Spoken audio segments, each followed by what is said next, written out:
sampai PDI Perjuangan menggalakkan program stunting loh Pak. Mbok saya dikasih bintang toh yo. Pak Jokowi itu yang ngono lho, mentang-mentang.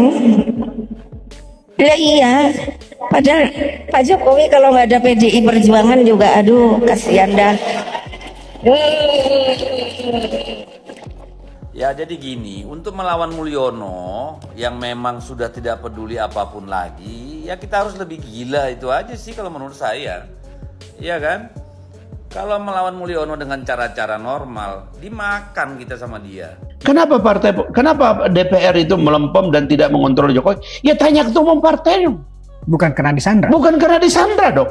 Artinya kalian jangan-jangan memang ada pesta pora menyandera diri secara masif sehingga saking tersanderanya kalian nggak berani apa-apa. Loh, kalian mau menyandera diri. Bukan Pak Jokowi yang menyandera kalian menyandera diri. Kalian maling di departemen-departemen itu. Akhirnya tersandera di mata hukum. Loh, kok Pak Jokowi yang salah?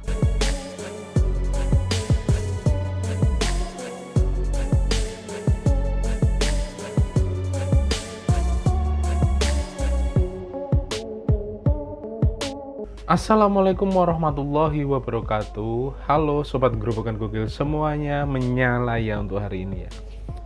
Hari ini Pak Jokowi itu memang tempatnya salah di mata mereka-mereka. Deddy Sitorus CS ini apa-apa yang salah Jokowi. Golkar ganti ketua umum Jokowi. PDIP mau diajukan pengurusan ke PDIP di gugat ke PT UN, Jokowi lagi yang disalahkan, campur tangan Mulyono. Sekarang ada Kadin yang tiba-tiba berubah ganti ketua umum, juga Jokowi lagi yang disalahkan. Pokoknya semua salah Jokowi lah sampai saat ini. Padahal dulu ya Pak Jokowi itu dipermalukan di depan umum ketika disebut Jokowi itu nggak ada apa-apanya kalau nggak ada PDIP. Namun Pak Fahri Hamzah itu menepis omongan Bu Mega dan Deddy Sitorus yang saat ini selalu menyalahkan Pak Jokowi. Seperti apa sih video lengkapnya? Tonton sampai habis dan berikut videonya. Terus terang ya, dari banyak teman yang mengkritik Pak Jokowi, menurut saya meleset dan keplesetnya itu karena membaca Pak Jokowi sebagai pribadi.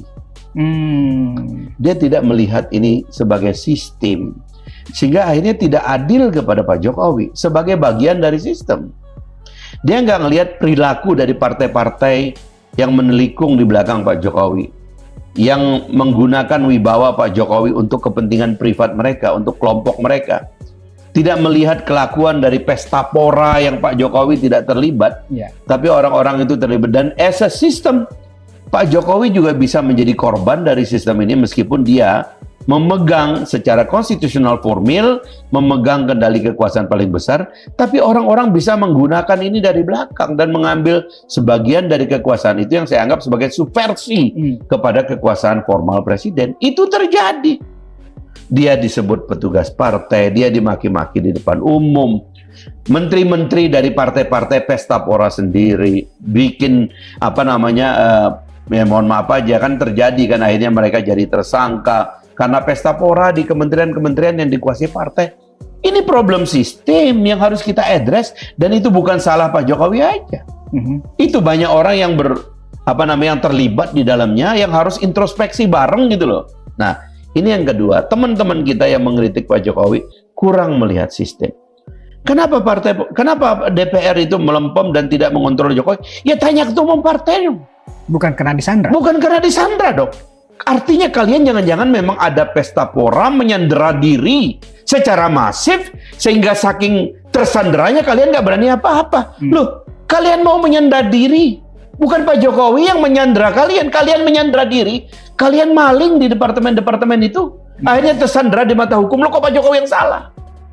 Ini tolong dikoreksi sebagai problem sistem. Ini yang tidak dilihat oleh sebagian teman-teman. Ya kita introspeksi sekarang. Nah, barulah yang ketiga kita memandang Pak Jokowi as individual. Pak Jokowi adalah manusia biasa. Orang-orang teman-teman saya yang bekas pendukung-pendukung die hard Pak Jokowi, Salah satu sebab-sebab saya berbalik itu kan karena saya meng-approach secara dekat Pak Jokowi. Saya datang dari subkultur lain di luar Jawa, orang Timur di Sumbawa sana. Ada perbedaan, tapi ada kesempatan sebagai pimpinan dewan waktu itu meng-approach dan mendekat dengan beliau dan membaca hal-hal yang memang ada kesederhanaan yang dibaca oleh publik sebagai representasi dari masyarakat. Cara ngomongnya sederhana, pikirannya sederhana, ya kan? Apa-apa tuh pikirannya kerja aja, nggak diomongkan. Bagian dari kesederhanaan beliau yang oleh rakyat disetujui. Sampai menjelang beliau berakhir approval rate-nya 85%. Itu bukan rekayasa, itu bukan kaleng-kaleng, memang ada surveinya. Di dalam dan luar negeri surveinya kayak begitu. Bahwa adalah akibat dari kebijakan tertentu, terserah. Yang jelas approval rate-nya tinggi. Nah, Pak Jokowi itu pernah dikagumi luar biasa oleh kawan-kawan ini. Tapi kemudian kawan-kawan nggak membaca, pertama dia adalah bagian dari sistem itu tadi. Yang kedua, ada hal-hal yang mesti kita maklumi dari cara dia memimpin. Karena itu soal gaya kita nggak bisa ganggu. Misalnya, saya bilang ya, salah satu kelebihan Pak Jokowi adalah kemampuannya mengendalikan gejolak dalam pikirannya dari apa yang dia lihat. Dan dia tidak respon secara terbuka. Karena dia simpen. Mungkin kita akan menghadapi presiden yang beda gayanya nanti di zaman Pak Prabowo. Iya. Tradisi maritimnya kuat, orang timur, darah timurnya kuat. Kemungkinan akan belak-belakan. Adalah gaya lain, seperti kita melihat gaya perbedaan antara Bung Karno, ya kan, dengan Pak Harto. Pak Habibie dengan Gus Dur, dengan Ibu Mega, itu kan gayanya masing-masing. Pak Habibie belak-belakan, ya kan, cuman setahun 7 bulan. Tapi Bung Karno belak-belakan juga 20 tahun. Retorika dihargai oleh publik, keberanian untuk bicara dihargai. Itu gaya. Masalah kita sekarang ini adalah apa kita mau menghakimi gaya orang. Sementara kita nggak mau melihat gambar besar dari persoalan yang meletakkan dia di situ, lalu melakukan koreksi untuk pemerintahan yang akan datang, untuk tujuan kita yang besar bahwa negara harus melakukan konsolidasi besar-besaran. Kalau tidak, Bung, apa ini demokrasi kita ini? Growth-nya itu terganggu, pertumbuhan ekonomi kita rendah, diganggu oleh instabilitas kita. Kita ini makan sumber daya alam kok. Ekonomi sektor real kita, hilirisasi kita ini, baru Pak Jokowi yang agak ngotot karena kita diadu terus. Di atas kita berantem, inilah orang pesta pora merampok hasil kekayaan alam kita keluar negeri. Ini yang mau dikoreksi gitu loh. Pemahaman dalam 3 perspektif ini Bung temui setelah memang keluar dari DPR ya, ketika mencoba untuk menyelami sisi dari Pak Jokowi secara lebih personal. Baru memang Bung melihat sebuah perbedaan memang dalam melihat seorang Presiden Jokowi. Sebenarnya kan saya ini kan juga pengkritik Pak SBY ya. Saya juga ya bisa dibilang 10 tahun juga, dan cara saya ngeritik Pak SBY sampai pada akhir perpisahan waktu saya jadi pimpinan dewan sudah dilantik dan beliau akan berhenti, itu saya ketemu beliau di istana minta maaf. Pak, saya mohon maaf, 10 tahun saya kritik Bapak.